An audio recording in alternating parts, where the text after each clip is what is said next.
Hey everyone, so I know I did a map publishing tutorial before, but I'm going to be redoing it for the release game, and I'll probably be doing a lot of tutorials like this where I kind of go back and revisit some things that I did in beta that have changed, and I'm going to add some new knowledge to them. So in this case, I'm going to be doing the map publishing tutorial. So if you go ahead in the editor and you make a new map of whatever size and whatever dependencies, um, let's say you have your map already built or whatever. In this case, I'm just picking a new one. And in your player properties, let's say you had, three players, and then a computer player, and then you leave the rest. And one thing that's important to note is that you do not touch the color or the race of any of these players that are in the game, because that'll all be controlled through the game variant, which is like that sets up the lobby. And so if you had like this player one set to like white color and then you went and published your map, it would give you an error, and that's probably why. And so let's say you have your players, no teams or whatever, because I usually do teams through triggers for custom maps. So okay, then the first thing the first thing you do is make sure your map info is make sure you got this correct. I believe this will show on your author name beside your map. This never gets shown, I don't think, and here's where the description will actually be of your map underneath it. And you can change the image, change the loading screen. Sometimes it's good to leave wait for key off so that whoever forgets to click, press spacebar to continue or whatever, whoever forgets to click won't hold up the game. And you can change it to custom or leave it like that. Let's say you have all that set. Well, actually, let me change the name so that I can actually publish. Blah blah test map.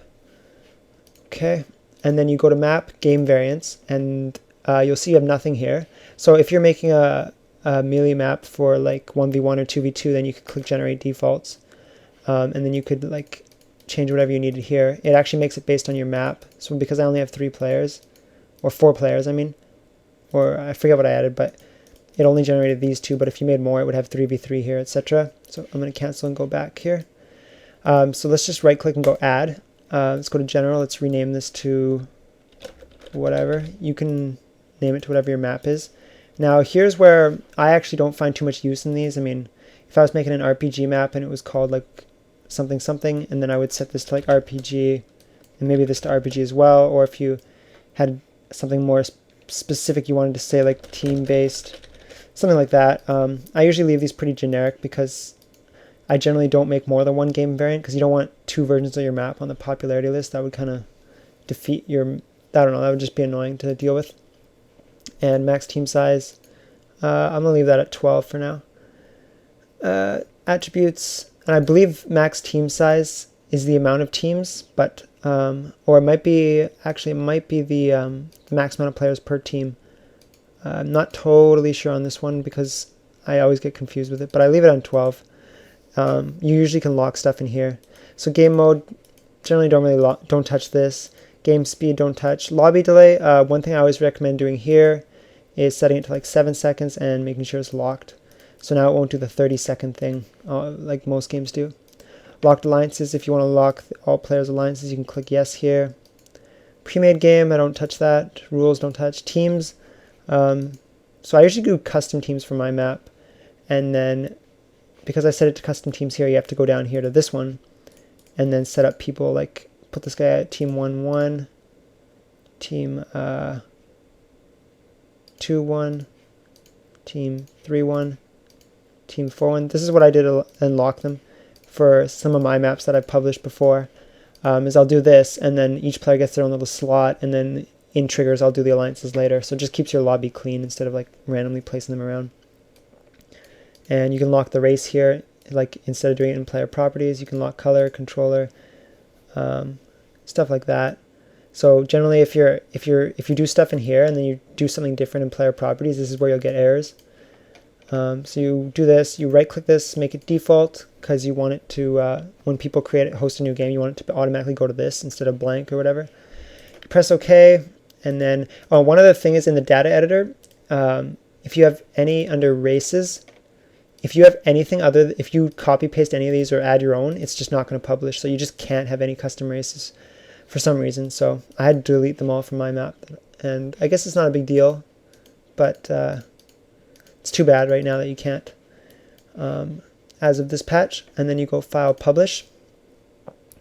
And in here you can see some errors here. Document has not been saved. So actually, let me just save it on my hard drive right now.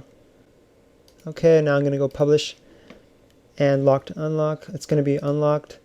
If you select Unlocked, anybody can open your map by going to File, Open. Let's see, if they go to BattleNet tab here, they can open your map if they search for it or whatever under one of these. But anyways, yeah, you might not want that to happen, so you click Locked and they won't be able to open your map. Major, maybe it's your first big one, and then Public. Actually, I'm going to make it private just because this map should probably not be on the public list. And you can change the name here. Locale you can't really change yet. And then you press OK and press Yes. And then you wait a long time for it to pop up. And I'll probably fast forward this. Okay, and you can see it completed here. And I can clear history. And if I go in game now and go create game and change the list to be my publish, then I'll see the map there. And then you can host it. And that's basically it to map publishing. There's obviously the big thing is to have your player properties rather empty here, or rather not set to anything, and then do all that stuff through the game variant in here. And if you wanted to make your own custom attributes, you can go to Map, Game Attributes, and this is a little bit advanced, but you can add something in here like number of rounds and make it a game type. So player would mean it would put something on each player in the lobby. Game means the lobby host can choose what this is. Usage, no requirements. You can do this. Access host only. Value, so you can make like, I don't know, 1, 3, 2, and then 3. So that this could be the number of rounds, and let the lobby host choose it. And then if you press OK, and it by default's on 1. Press OK, then you go back to game variants here. On your thing, you can scroll down, and where is it? Number of rounds is now here, and now you could lock it to 3 or set it to 2 or something like that. So, and then in triggers, you could actually check what the value of this is once the game starts, and then do something based on that, which I actually did for my infection map, which I should probably actually release publicly now, since it's not really on popularity anymore. But anyways, yeah. So that's basically it to map publishing, and let me know if you have any errors. Like, I went through quite a bit, so I'll probably be able to help you if you have any like random like publishing errors that come up when you publish, because it's pretty hard to figure out what they actually mean at the moment. So thanks for watching.